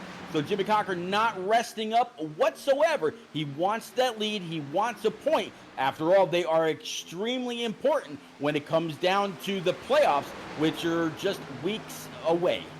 No doubt. Just counting tonight, 6 races until we hit the round of 12. Next week, we are headed to the Monster Mile at Dover, so it's going to be another wild one. And I don't know if you guys caught it, but back here, Jarrett Cardwell, when we were on board with him, got very loose, almost snagged the wall, so that dropped him back a bit. But he's currently sitting P13. He's going to have to try to make his way up through the field once again. I tell you what, I started to talk about him before one of the cautions flew. He goes back to console days. He's been in Shake and Bake open wheel as well. This guy, he's been extremely impressive since joining Shake and Bake here on Monday nights. Whether it's been in at a Daytona where I think he finished P4 in his opening race with Shake and Bake, and every week thereafter, he's always fast. And I think if anybody can make some spots back up, it's going to be this number 12. I can tell you what, these top 2 drivers have absolutely left the field. And third, these guys are going to go side by side. That's going to be Brody Falliker and Brendan Book as they are letting these top 2 drivers get away. Not by much, but it is slowly creeping up with that gap. But that's going to be Micah, who already has a win this season. He has punched his ticket into the final 12. He won at Charlotte, and he is looking for another tonight. Heard him say in an earlier interview, he said, I'd be happy with the top 5 for points wise, but if I can get that win, I'm going to go for it. Well, I started to talk about him earlier. He's 102 points behind Andrew Wisdom. So those points that he won for the stage, it would only make the whole night a whole lot better. Might even feel like a little bit of a jackpot for him if he can grab that W and really close in those that gap, especially since Andrew Wisdom didn't catch the flight into Vegas this evening. Looking on back of that 61 machine, that is our current leader, Micah. You can see what is going on behind him, the competition that is going on, but he's got Jimmy Cocker right there just waiting for the moment to attack. And these guys are slowly creeping back up, but man, they're about a little over a second back from Micah, so not too much to worry about right now, but he has to make sure he takes care of that machine. How about Joe Berg now up 9 spots in that number 93? He's up into the top 5 right now, running P4. Brendan Book behind him. Joe Berg really putting on a bit of an exhibition this evening, showing that he can get up there and run with the guys that are fast every single week. I really feel like we're talking about Joe Berg more and more as this season has progressed. I absolutely agree. And I said it earlier, I want to see him in the top 3 out here. That would be absolutely amazing. I want to get him that booth interview, so I'm really rooting for him. Fingers crossed. He looks excited in his picture. You see his driver profile. 2 thumbs up from Joe, and I'm going to give him a 2 thumbs up for tonight's race at Vegas. He looks so solid out here. Yeah, he really does. I haven't seen much wiggle out of that Pepsi number 93 at all. I mean, Brendan Book kind of falling back off his back bumper. It looks like Joe Berg, Brody Falliker kind of running the same line, much like Jimmy Cocker and Micah Allard are up ahead. Take a look at our leaders. Speaking of up ahead, Micah still in the lead out here. About the same distance is going to be Jimmy Cocker directly behind. And Jimmy Cocker, we just talked to on that stage break saying, you know, I'm feeling great. I'm having so much fun. And we might see a win from him out here, but still a lot of laps to go. Lap 87 of 150. Anything can, and when it can, it usually does happen. Yeah, I'm kind of working my way through the field a little bit, Eliza, and going all the way back to like Connor Cunningham back in P16, and even the 4 or 5 cars that are behind him. There's just a whole lot of single file action out here on track. A lot of drivers really just minding their P's and Q's, waiting until it's absolutely time to strike. A little bit of a battle here side by side, though, between the 23 and the 12 of Jarrett Cardwell, talking about P12, P13. Yeah, these two going at it. We saw Jarrett get a little loose, but he is back up here once again, just showing the speed that he has. And that's on the inside. That outside can get a lot of momentum. So we'll see what he can do. Jose is going to fall back just a smidge. Jarrett going to take over that spot, and that's going to put him to P12. Yeah, behind him, a little bit of a battle between Andrew Sanford and Forrest Smith. Forrest Smith really had to check up not to get into the back end of that number 37 rather, as now looks like Andrew Sanford and the 23, they're going to be side by side behind Cardwell. Again, the 81 just waiting to see yet again which line is going to move. We've seen him fast up high, and of course we've seen him fast down low as well, but it all depends on who is willing to give it that little extra oomph and maybe wear out that tires just to get the spot and then make somebody earn it back. Absolutely. And this is one of those races, one of those fun tracks that if you can't be out in the top 5, I'm okay with it, because you're normally going to have some fantastic racing with your competitors anywhere in the field. And I think we're seeing that throughout. But Jarrett Cardwell is starting to really put a gap between him and the drivers behind. And that's going to be, again, P12 for Jarrett Cardwell, and Andrew Sanford is going to be 13th, for Smith 14th. And Jose Ruiz is going to be P15. And I see you guys out there cheering for Justin. He's currently sitting P5, exactly where he started in that 4 machine. Yeah, looking at P16 is going to be Jeff No in that TJ's team. Number 14 Ford Mustang. Then Connor Cunningham is going to be right behind him, literally right behind him. Then looks like it's going to be Matt Gale in P18, up 3 spots. Kevin Dallator in that number 92. We saw him get back on the lead lap with that stage break. And then Oscar Henson up 10 spots in that number 88 Camaro, sitting P20. Yeah, some nice gains for these drivers. You gotta love it. And I gotta say, Matthew Gale, I'm always talking about chocolate chip cookies. I'm just digging that paint scheme tonight. I don't know, man. The Cookie Monster, I'm liking it a lot. And I gotta give a shout out to Kevin Dallator. That scheme is looking pretty solid also. These guys are always coming out with some really solid paint schemes. A lot of them do their own paint schemes and do their teammates too. So very talented drivers. Yeah, Kevin Dallator, he's really pushing the limits in that number 92 in practice. So much so I remember he hit the outside wall and his hood passed him on track. So yeah, he was really trying to get everything out of that car that he could. Might have been running a mock Q lap or something like that.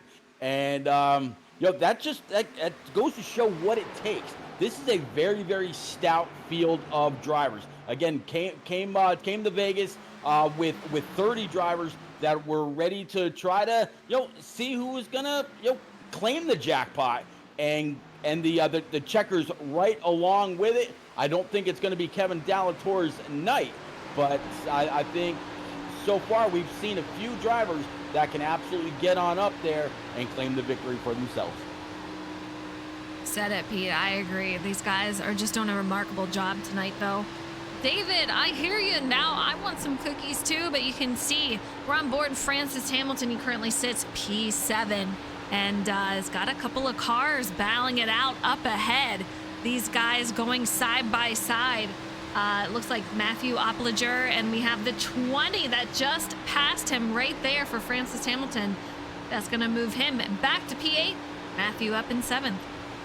It looks like another battle just ahead of them between Brendan Book and the 93 of Joe Berg, as it looks like the 5, he's going to go ahead and concede that spot back. No sense in battling it out just now, but that 4, he's looking in the rear view mirror. He's seeing the 93 get a little slideways, but able to control it. That's going to bring the 5 back side by side across the start stripe to start lap 97.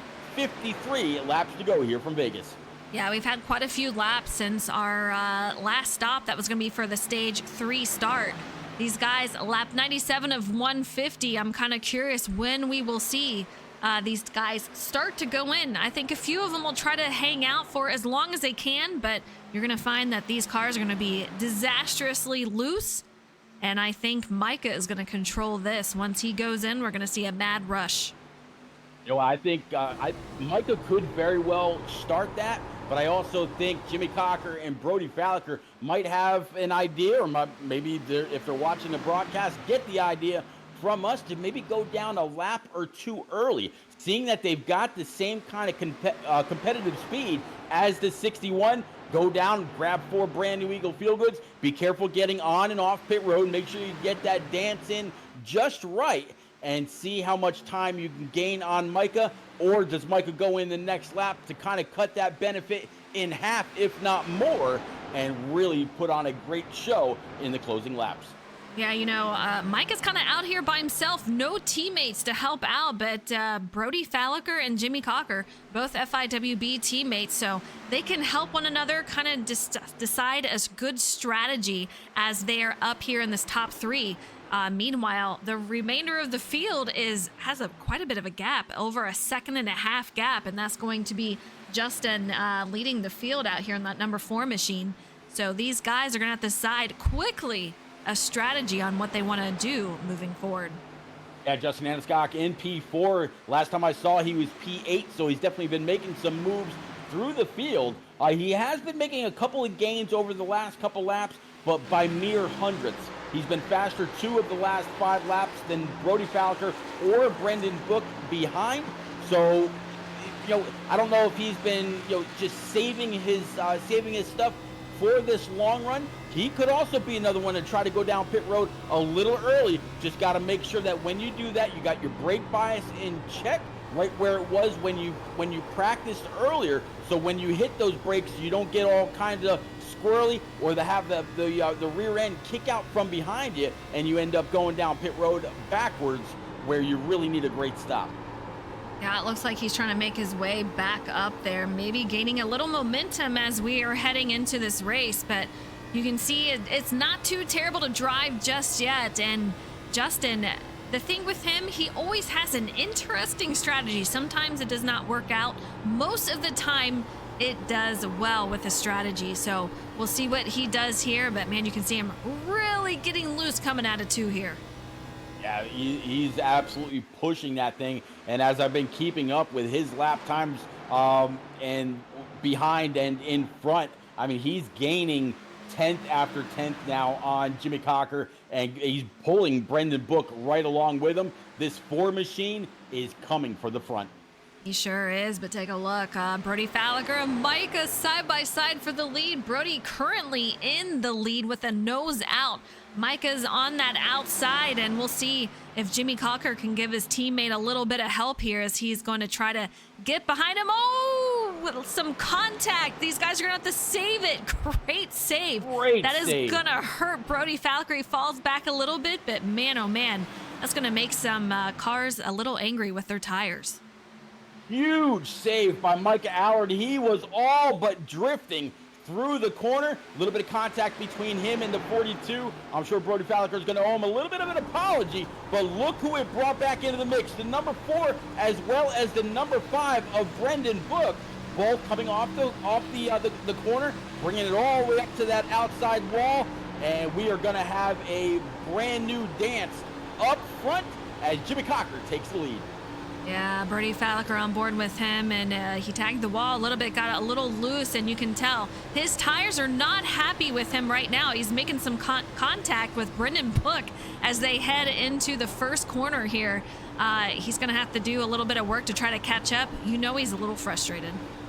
Yeah, he's going to have to be. And I'm watching these top five as we're getting closer and closer to them making their first uh, green flag pit stop, and what will more than likely be their only green flag pit stop.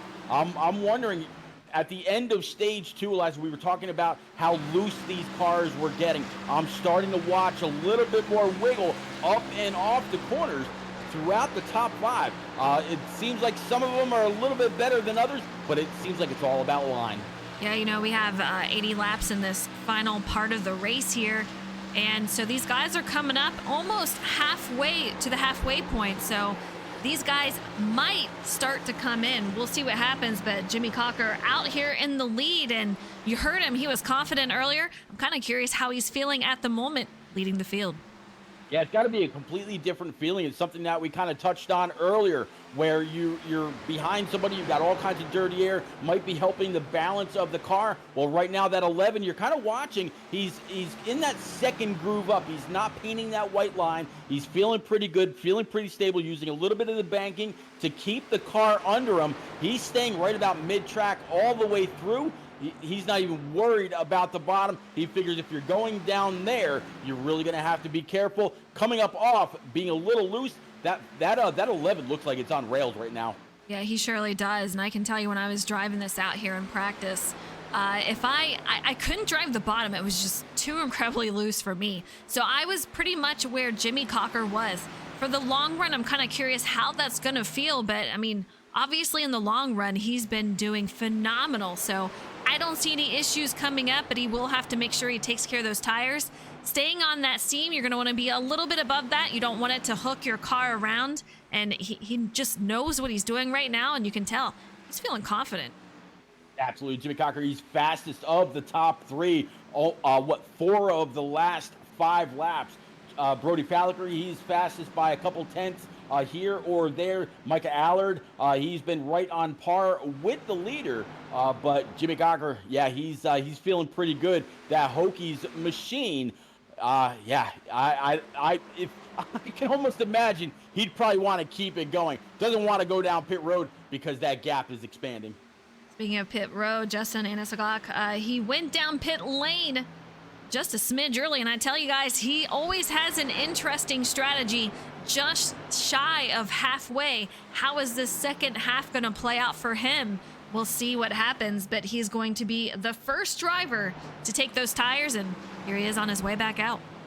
At 40 laps in, another 40 laps to go.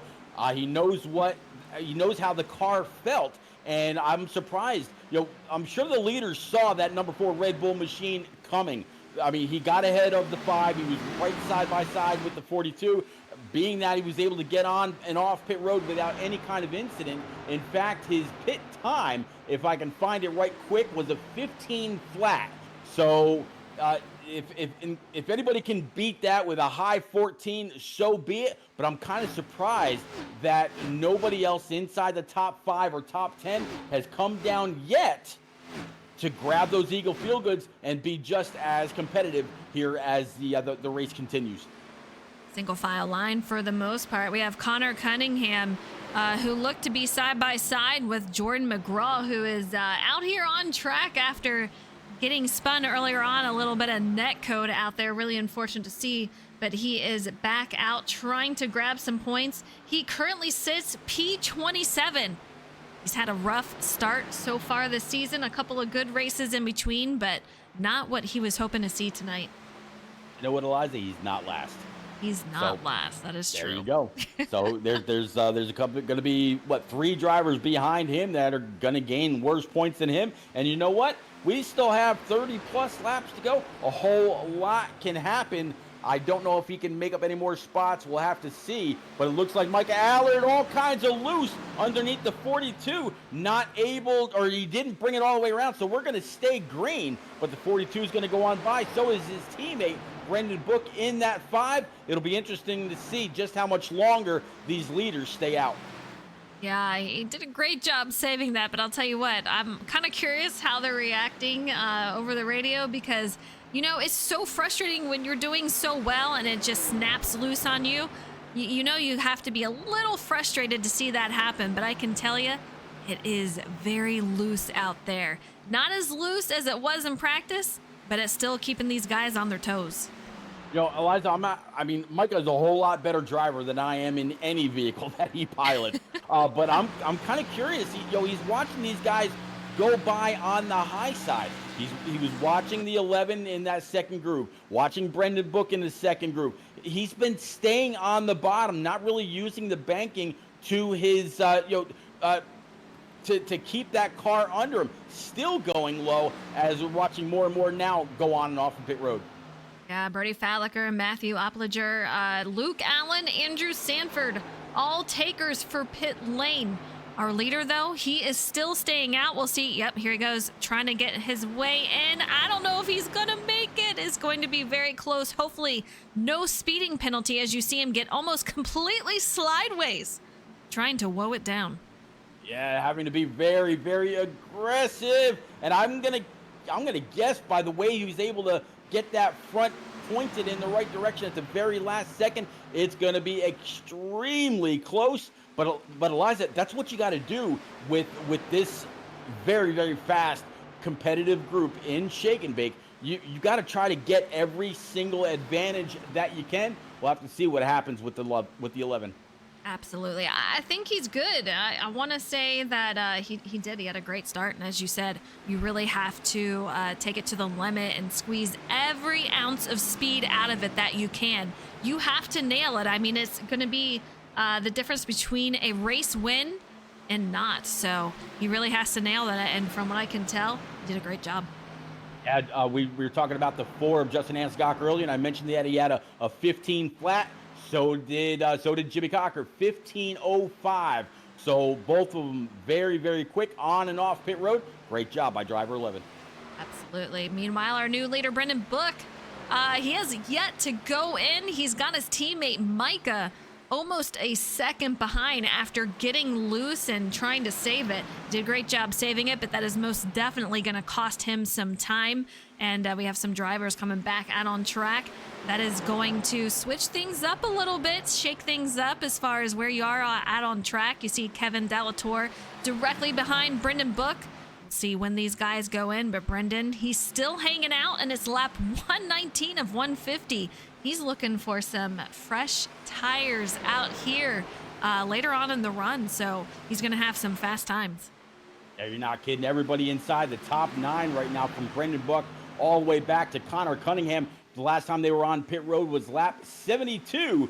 Talking about going fast, Brody Falliker, brand new Shake and Bake purple fastest time, 31:32, 3/10 faster than what we saw earlier. That 42 is all about the throttle pedal right now. Yeah, he's trying to make up some time after heading into pit lane. Now he's got a little bit of traffic up ahead, so we'll see what he can do with that. He's got to hope that everyone quickly gets out of his way so he can make his way up through the field. Meanwhile, Brendan Book still holding out, not going in just yet. I'm thinking he's got to go in this time around, Pete, or in the next lap. Yeah, he's losing a whole lot of time to the cars that have already pit. I mean, you see the 1161 of Mike Allard getting a little loose as the 11 of Jimmy Cocker goes on by to get his lap back. Even though, these guys are running slower laps than the guys that have already pit, they are losing that lap, but they're gaining so much time. They're gaining it right back. I have to think that Brendan Book, Mike Allard, Joe Berg, Francis Hamilton, and Jose Ruiz to make up the top 5, I've got to think that they are just staying out, hoping for a yellow to fly and catch a whole lot of cars to lap down. Yeah, driver into the wall. I can't even figure out who that was, but the race still green, obviously. That's going to hurt his run. Meanwhile, Brendan Book still not in. I'm just really, really surprised. Lap 122 of 150. When do you call it? When do you come in? But Jeff No making his way in. He's currently sitting P9. Great momentum from earlier incident and him making his way through the field. Great job. Jarrett Cardwell in 6th. Matthew Gale 7th. Connor Cunningham 8th. Justin out here in the top 9. I think he's the first one to go in, Pete. So he's going to have more worn tires. We'll see where he fares. Well, it's 61 and the 5, both making their way down pit road. Both very, very controlled entrants. Neither one of them really got out of sorts much. That's going to hand the lead over to the 48 of Francis Hamilton. That makes now the top 6 that were last on pit road, lap 72. Micah Allard, Brendan Book, and Justin Aniscock should be the top 3 when everybody cycles through. Yeah, a whole lot. Big cluster right there. Yeah, big cluster, and Joe Berg has to have a save as he's coming off the exit there, and it's going to cost him a lot of time, unfortunately. Meanwhile, we have Jose making his way onto pit lane. Francis Hamilton, he is out there, and yeah, no fresh tires for him just yet. These guys are on a 51-lap run. That's insane. I'm kind of curious how their car is feeling. It can't be too terribly fun to drive. Remember I was talking earlier about going down pit road. I was kind of surprised that nobody followed the Ford directly, either the lap after or 2 laps after. If this stays green, and everybody from Connor Cunningham as Matt Gale hits pit road, if this stays green, Justin Anscock is going to have almost a 4.5 second lead over the 42 of Brody Falker. That had to be why Brody was really pushing, but when this all cycles through, it's going to be that Red Bull machine back at the lead. He just has to hope that everybody's tires will equal out, and he'll have a great finish for the evening. Yeah, I'm kind of wondering what their lap times are looking. Let's take a look, see if we can show the lap time history. Justin is running 32.6s, and Brody Falliger just a smidge faster, just over a half a second. So that's really going to cost him some time, Pete. It could be enough to overtake Justin later on in the race. Yeah, watching Justin and his lap times, he is consistently a second or more faster than those around him. Looks like Jarrett Cardwell now leading the race in his number 12. He's been hoping for that all night long. He's had to make up spots. He's fought hard to pass people whenever he hasn't had to work his way back on through. Great to see him on up there. Eliza, I'm going to count that as 11 different leaders this evening. I could be wrong when all the points are tabulated later, but I think we're pretty close to being on par when I said about 15 this evening. Yeah, it is not over yet, Pete. I think you're going to be right on par with what we're going to see tonight. But Connor Cunningham in second. Jarrett Cardwell, as you said, is leading. We have 24 to go. Justin Anisagak, he has got Brody Falliger closing in on him. And with 23 to go, Pete, I don't know if he's going to be able to hold him off. Yeah, that lead I mentioned before was about 4.2, now down to 2.2. Brody Falliger does have the fastest lap of the race, but is the 42 pushing it? The pit difference between the two is almost 30 laps. Brody Falliger came down. Sorry, not 30 laps. Brody Falliger came down on lap 114.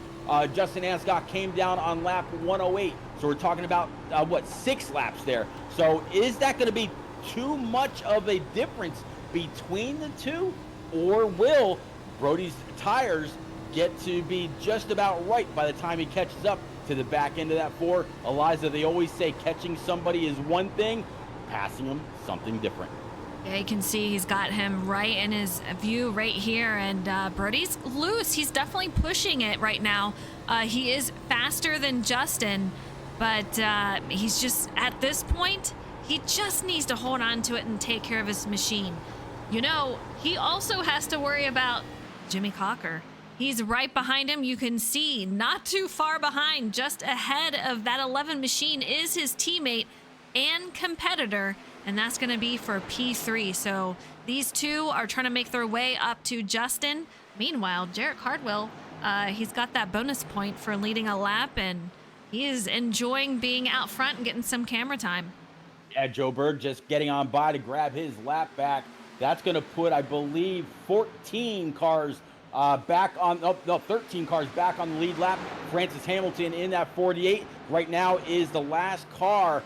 So a lot of these guys hoping that this number 12 machine goes down pit road very, very soon. Otherwise, they're going to have to hope that they can catch him just on pure speed. Jeff No now behind the 12. Jared Cardwell not coming in yet this time. Not coming in. I mean, he is in it for the long haul. Meanwhile, we have 20 to go.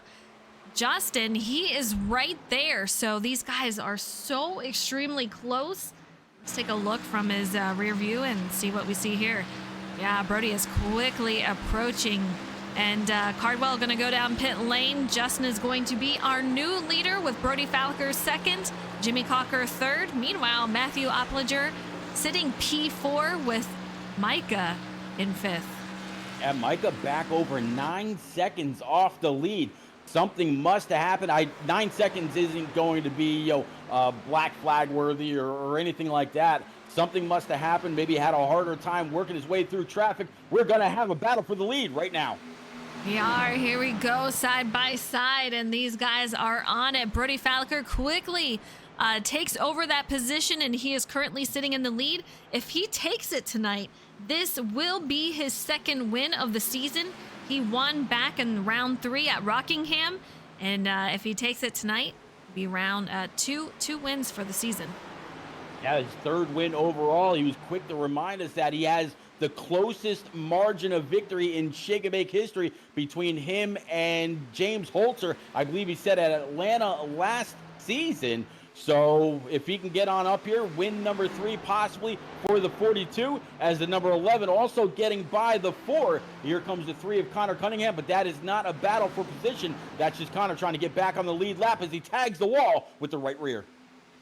I'm kind of curious. We have Micah and Brendan who went in at the same time. Brendan Book, something happened with him because he's back a little bit from Micah, but with 17 laps to go and fresher tires, how is that going to pan out for these guys? -8 seconds and quickly gaining. Do you think it's going to be enough to possibly battle for the top 3 here? I don't know, 16 to go, and talking about, almost 10 seconds back for Brendan Book. I don't see it happening, but hey, you just said it. They were both on pit road lap 122, where the guy that just took the lead, talking about Brody Falker, he was in on lap 114. So a difference of 8 laps.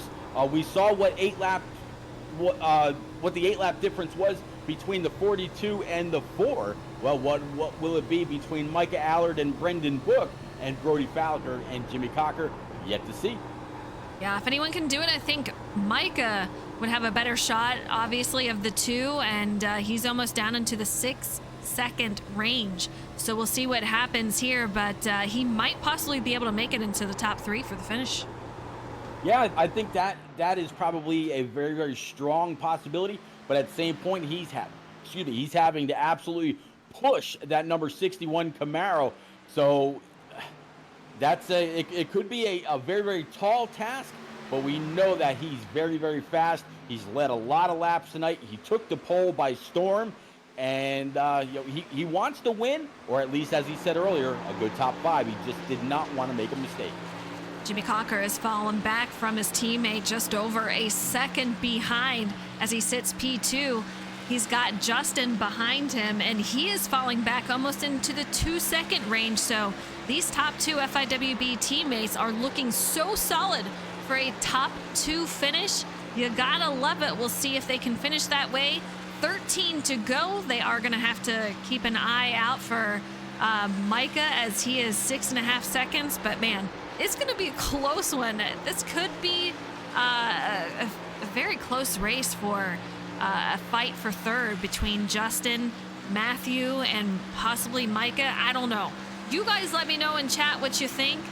Fingers crossed. I love close finishes, but Brody, something's going on up here. Who is this into the wall? Trying to take a look. I think it was Connor Cunningham. He's got that silver Dale Earnhardt throwback paint scheme. And I think that might have actually just made Jimmy Cocker take a quick breath of thank you for not bringing out that caution or getting me collected. We've seen that happen before. That turn 4 wall, turn 2 wall can be very, very treacherous, because if you're not quick enough and you don't burp the throttle, or maybe even tap that brake pedal, you're collected very, very quickly. man, I'm watching this 42 come up and off the corner. I mentioned earlier that the 11 looked like he was on rails. That 42 is not sliding out whatsoever. Yeah, that car coming in for him, and he is just looking so solid. I don't want to jinx him, knock on some wood, but man, he's looking for his next win out here. And Superior Blaze, which is one of our race control, thank you so much for being out there. We appreciate you, Brian. He says Brody is running away with this. He most certainly is. I mean, he's putting his teammate down almost 2 seconds at this point. He's just got to take care of that machine. I mean, he is getting awfully loose. We still have 10 to go, Pete. Anything can happen. This is Vegas, baby. You have to roll those dice and see where it lands. And Brody, he's taking a big chance, but man, oh man, he's all over that wheel trying to keep that thing straight. Yeah, Brody Fowler came into tonight's race 25 points behind his teammate that's right behind him. So a win would absolutely help out in the points. Brendan Book, as well as Justin Anscock and John Jurgensmeyer right behind. But we've mentioned it many times. Andrew Wisdom not in the field tonight. A whole lot of people looking for a great payday here in Vegas. Less than 10 to go, working on 9, coming to 8. Eliza, that roulette wheel is getting faster and faster, and the end is getting close.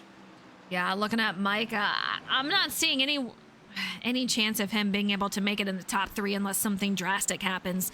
He's just now almost getting into the 5-second behind the leader here. So at this point, those times are starting to even out a little too much for him to be able to make it in the top 3. Brendan Book still 8.5 seconds behind. It's not looking good, but Luke Allen, a top 10. He's sitting P7, Andrew Sanford 8. Joe Berg gonna go over here and challenge Andrew Sanford for P7 here, or P8 I should say. These guys still battles throughout the field, Pete.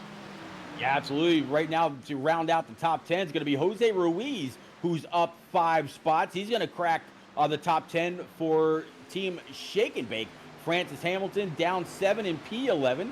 P12 up 12 is going to be Tom Flitcroft. Great night for him. Matt Gale out of the UK. He's up 8 for 13th. 14th going to be the TJ's team number 14 for Jeff No. 14th, actually, as Matt Gale and Jeff No, they got a little bit of a battle going on, just watching the position swap a couple times. And to round out the top 15, Connor Cunningham, who we just saw fall or go down a lap to the leaders not too long ago. Jarrett Cardwell sitting P16. We saw him lead a couple of laps before he chose to come in to pit. For Smith, sitting P17, down 9 spots. Not exactly what he was hoping for tonight, but a top 20 is good to go. Philip Bridgman sitting P18th. Oscar Henson 19th. Jacob Palmer going to round out the top 20. How about Jacob Palmer up 7 spots in that number 39? Very, very clean race in that Ford. Good job by Jacob. He's going to make up a few points tonight. Josh Taylor in that deuce, running back there in 21st. 22nd going to be Kevin Dallator, Joe Turley, Mike Papa Bear Campbell, Steven Maggio to round out the top 25, 26. Others in the field also Jordan McGraw, Jonathan Jurgensmeyer, John Honeycutt, and Micah Walls.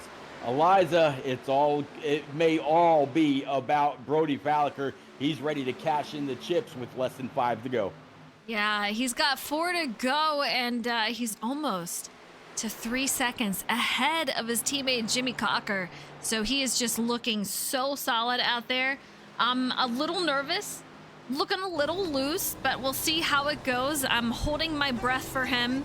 I think at this point he can kind of settle down a little bit. You can see he is now clutching, trying to save that fuel and getting everything that he can, and he's got to save those tires. So 3 to go. He's trying to squeeze everything he can to get that second win of the season. Mr. Met, what's up? Thank you so much for the sub. 36 months. Brody, he's getting everything he can out of this race.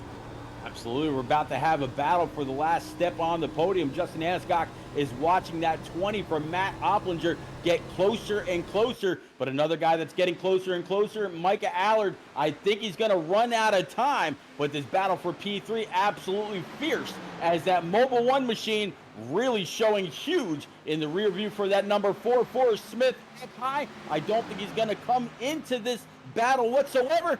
Down side by side. Brody Falliker still out here in the lead with 2 to go, still clutching that, making sure he can get everything he can. Jimmy Cocker second. Matthew takes over that 3rd position from Justin. So these two still side by side. Justin, will he fall back?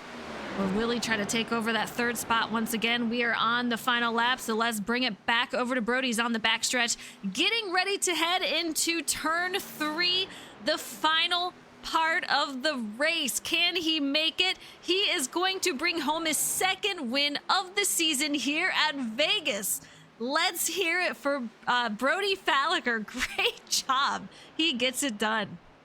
Absolutely. He went from, talking about the closest win in Shake and Bake history to almost 3 seconds over Jimmy Cocker, and Matthew Opplinger looks like he was able to take that last step on the podium in that number 20 machine. So Brody Falliker getting it done. Jimmy Cocker, Matt Opplinger, Justin Asgok, and Micah Allard for our top 5. A lot of people going to come on up, especially from Team FIWB, to congratulate that number 42. Eliza, I'm looking forward to not only hearing what he's got to say, but watching him burn it down as well.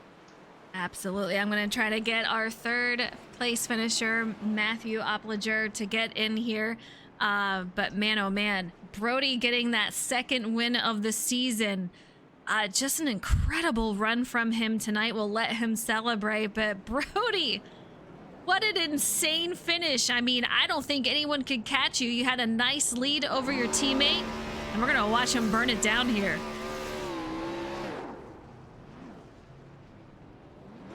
I'm out of fuel.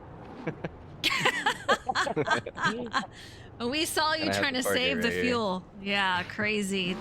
Let us know how your strategy worked out, how you planned that to get everything you could. Well, I kind of just planned with, the FIWB boys to just split the stage, and I felt like that would be the best shot that we had. Jim and I felt that we could pace ourselves pretty well, which we did. Hit right around halfway.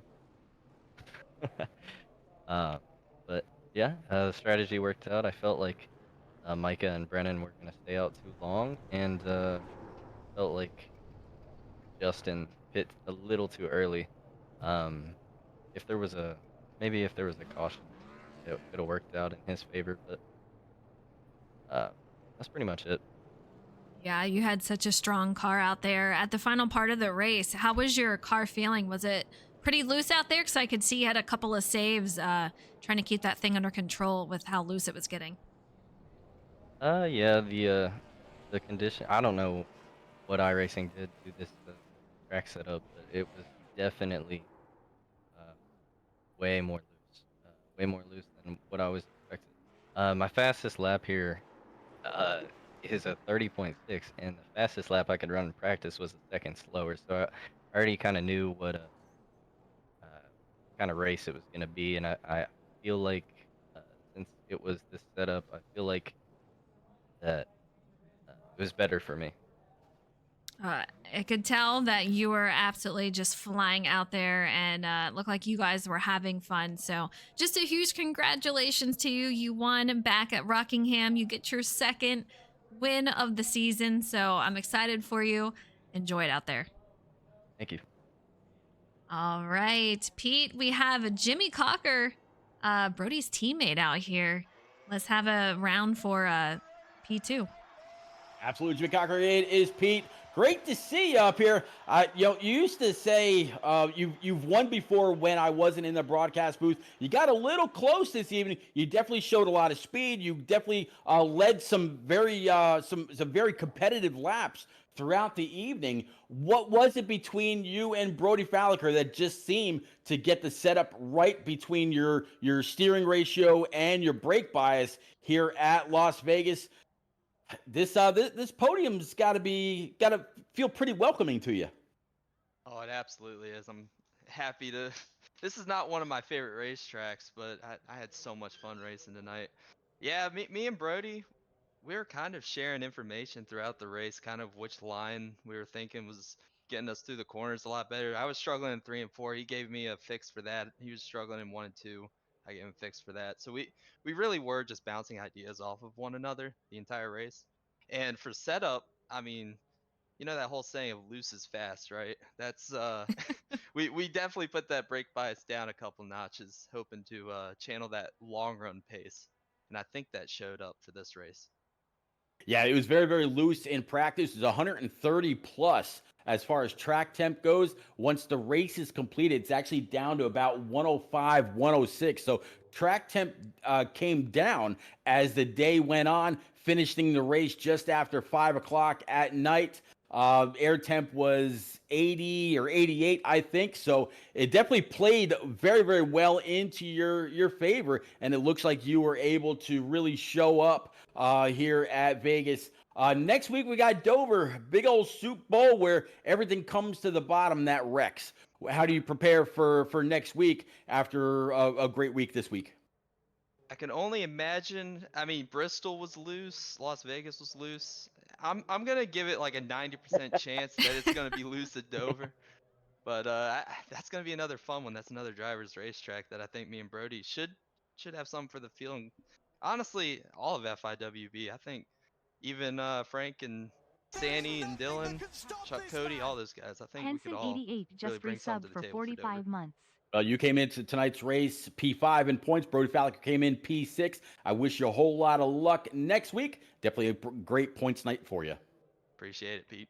You got it. Eliza, Matthew Opplinger, who was able to beat the number 4 to the line, up 4 spots to finish P3. He's with you.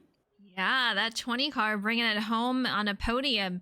Matthew, take us through. How did your race debut go with SnB, and how'd you bring it home third? So I started seventh. Obviously, I was really nervous about the 130 track temp, so I played it safe the first 2 stages. Once the stage 3 came around, I knew that I was already good on the long run pace, so I knew that that one pit stop was probably going to be the determined factor, whether I have a good result or not, and obviously showed. I think so. Being the new guy out here on track, was it a little intimidating, or you just come out here and just saying, hey, I'm going to give it all I have and see how it goes? Yeah, it was. It was a really, I don't know if it was a really big field compared to other races, but compared to other leagues I've been in, it's quite a big field. So I just was hoping everybody would show respect. I was trying to show respect out there, people I haven't raced with before. So Well, you I think it made went well. I think so. It was fun watching you out there bringing it home P3. That's absolutely awesome for your first race. We've had a lot of luck with our first time drivers bringing in top 10. So third is absolutely phenomenal. And I got to ask, are you going to be here for Dover? I hope so. I don't think I've ever done a lap on Dover in ever, so I don't know if I'll be any good, but I'll try to show up. Well, we'll see how it goes, but great having you out here tonight. And I'm looking forward to seeing what you're going to do out here this season. But great job to these drivers. Brody Fallicker getting his second win of the season. Jimmy Cocker coming out here. His teammate being in P2. Matthew in third. Next week, we're headed to Dover. The Monster Mile is going to be crazy. And as was mentioned, I'll tell you what, these setups have been extremely loose since the update. So I think, as they said, Dover is going to be the same. We'll see what it brings. But tonight, it was a fun, fun race. Yeah, it really was, and I'm definitely looking forward to see what Dover Motor Speedway is going to be like next week. I think it would be a great idea for everybody to take what the race settings were going to be, go on over, burn the midnight oil. Whether you're a multi-time champ like Andrew Wisdom, or like Matt Opplinger just said, he doesn't think he's ever turned a lap at the Monster Mile. Go on over. Set up a session for yourself, get some practice in, see exactly what the car is going to be like. That's the only way to know how it'll be. But Eliza cannot wait to see who Miles the Monster picks up and chews up, or who's able to avoid him after the race is over. Only time will tell. All right, we'll see you guys next Monday night, 8:20 p.m. Eastern time. Same time, same day. We'll see you guys next week.